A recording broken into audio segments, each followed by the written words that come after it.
வணக்கம். இன்றைக்கு இந்தியாவின் 79வது சுதந்திர தினம்.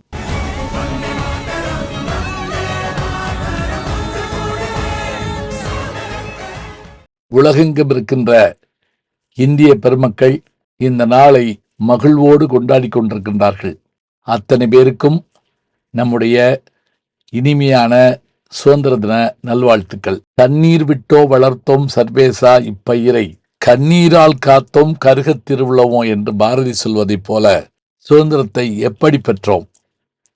வழக்கமா சொல்லுவாங்க 1857 சிப்பாய் கலவரம் வந்தது, பிறகு நம்ம 47 சுதந்திரம் அடைந்தோம் என்று.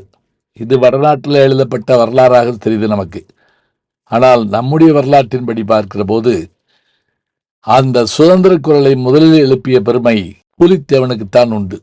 நெற்கட்டாஞ்சேவலில் இருந்து வரி கொடுக்க முடியாது என்று தன்னுடைய வீரத்தால் போரிட்டு வாழ்நாள் முழுவதும் போர்க்களத்தில் கழித்த மன்னன் பூலித்தேவன். அவரைத் தொடர்ந்து வீரபாண்டிய கட்டபொம்மன், அவரைத் தொடர்ந்து மருது சகோதரர்கள், அவர்களுக்கு முன்பாக வீரமங்கை வேலுநாச்சியார், கோபால நாயக்கர், தீரன் சின்னமலை, வ.உ.சி. கப்பலோட்டிய தமிழன், இத்தனை பேரும் தமிழகத்தினுடைய தொடர் விடுதலை போருக்கான ஒரு இயக்கத்தை முன்னெடுத்தார்கள். 1857 வடநாட்டில் அந்த முதல் சுதந்திர போராட்டம் தொடங்கிய போது அதனை சிப்பாய் கழகம் என்று கேவலப்படுத்தினான் ஆங்கிலேயன், மலினப்படுத்தினான். ஆனால் அதுவும் ஒரு காரணமாக அமைந்தது. இதற்கு முன்பாக வேலூர் கலவரத்தின் போதே நாம் சரியாக திட்டமிட்டிருந்தால் சுதந்திரம் கிடைத்திருக்கும் என்று சொல்கிறார்கள். அப்படி கொஞ்சம் கொஞ்சமாக நம்முடைய மக்கள் விழித்தட தொடங்கினார்கள். பாரதி கேட்டது போல, கஞ்சி குடிப்பதற்கிலார் அதன் காரணங்கள் இவை என்ற அறிவும் இல்லார். கஞ்சி குடிக்கலங்கிறது பெரிய விஷயம் இல்லை, அதுக்கான காரணம் என்னன்னு தெரியாமல் இருக்கக்கூடாது. நாம் அடிமைப்பட்டு கிடக்கிறோமே என்கின்ற எண்ணம் கூட நமக்கு இல்லை, அதுதான் பெரிய கஷ்டம். சுதந்திரம் அடைந்தோம். 1947 ஆகஸ்ட் மாதம் 14ஆம் தேதி நள்ளிரவில் நமக்கு சுதந்திரம் தரப்படுகிறது. உலகமே உறங்கிக் கொண்டிருந்த போது இந்தியா விழித்து கொண்டது என்று நம்முடைய முதல் பிரதமரான பண்டிட் ஜவஹர்லால் நேரு தன்னுடைய எழுத்தில் குறிப்பிடுகின்றார்.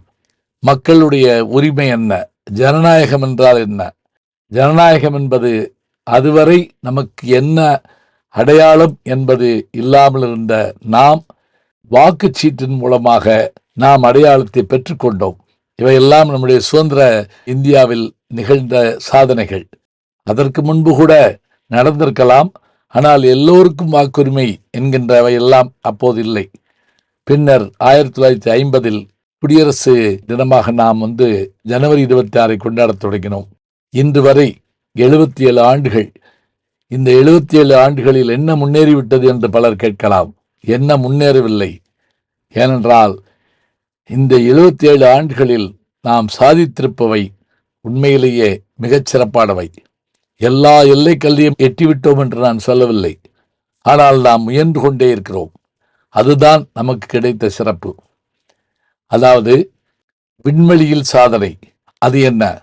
உலகத்திற்கு சுழியம் என்று சொல்லக்கூடிய அந்த ஜீரோவை அளித்த பெருமை இந்தியர்களுக்கு உண்டு. அதுபோல வானவியலில் நம்முடைய ஆற்றல். இன்றைக்கு மங்கள்யானும் சந்திராயனும் சென்று வருகிற அந்த பாதைகளை பார்க்கிற போது நமக்கு பெருமிதம் ஏற்படுகிறது. நாமே தயாரிக்கின்றோம் அத்தனையும். அதிலும் குறிப்பாக கிரையோஜெனிக் என்ஜின் போன்றவற்றை நாம் அயலகத்திலிருந்து இறக்குமதி செய்து கொண்டிருந்தோம். ஆனால் இன்றைக்கு அவற்றையெல்லாம் நாமே தயாரிக்கின்ற அளவிற்கு நாம் வளர்ந்திருக்கிறோம். விண்ணிலே சாதனை செய்த நாம் மண்ணிலும் மண்ணிற்கு கீழும் சாதனைகள் செய்திருக்கிறோம். ஆம், கீழடியிலே அருங்காட்சியகம் அமைந்து உலகத்தையே தன்பால் ஈர்த்திருக்கிறது. ஆதிசநல்லூரில் விரைவில் அமைய இருக்கிறது.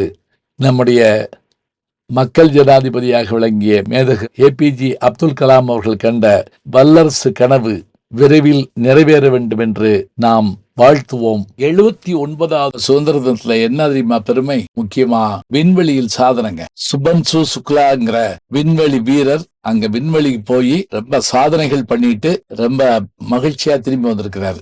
அது நம் நாட்டுக்கு கிடைத்த மாபெரும் பெருமை. அது மட்டும் இல்லைங்க, ஏற்கனவே மங்கள்யான், சந்திராயன்லாம் நம்ம விண்வெளியில சாதிச்சு காட்டியிருக்கோம். நிசார் என்கின்ற ஒரு விண்கலத்தை அனுப்பியிருக்கிறோம். நாசா விண்வெளி நிலையமும் நம்முடைய இஸ்ரோவும் இணைந்து அனுப்பி இருக்கக்கூடிய காலநிலை மாற்றங்களை கண்டறியக்கூடிய ஒரு அற்புதமான விஞ்ஞான கருவி விண்ணில் சுற்றி வருகிறது. இந்த ஆண்டுல இன்னொரு சாதனை என்ன அப்படின்னா, அவர் சுக்லா திரும்பி வந்தாரோ, அது போல சுனிதா வில்லியம்ஸ் அவர்கள் பூமிக்கு சேருவாங்களான்னு ரொம்ப பயந்துட்டு இருந்தோம். ஆனா அவர்கள் இந்திய வம்சாவளியை சேர்ந்த அவர்கள் பத்திரமா அங்க அமெரிக்கால இறங்கிட்டாங்க அப்படிங்கறது ஒரு பெரிய சாதனை தானங்க. இன்னும் சொல்வதாக இருந்தால், விண்வெளியிலே சாதித்ததோடு விளையாட்டுத் துறையிலே சாதித்திருக்கிறோம், கல்வித்துறையிலே சாதித்திருக்கிறோம். நான் டெல்லி தமிழ்ச்சங்கத்திற்கு உரையாற்ற சென்ற போது அங்கே ஒரு மருத்துவருக்கு மரியாதை செய்தார்கள்.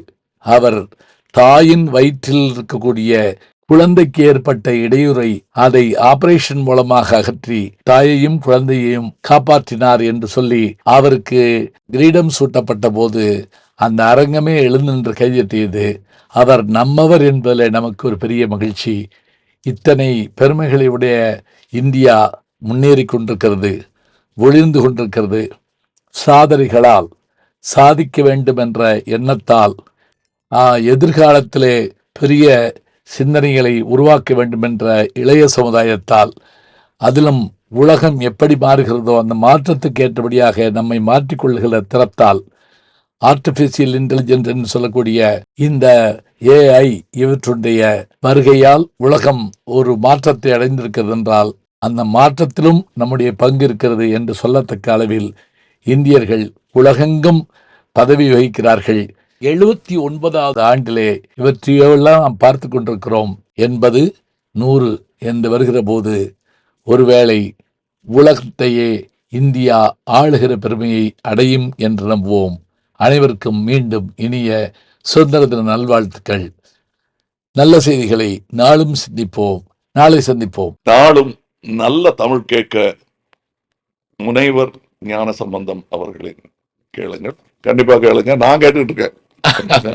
நம்முடைய யூடியூப் சேனலை சேர்ந்து Instagram, Facebook, Twitter, blog, WhatsApp channel என்று அத்தனையிலும் நான் முன்தொடர்ந்து செல்கிறேன்.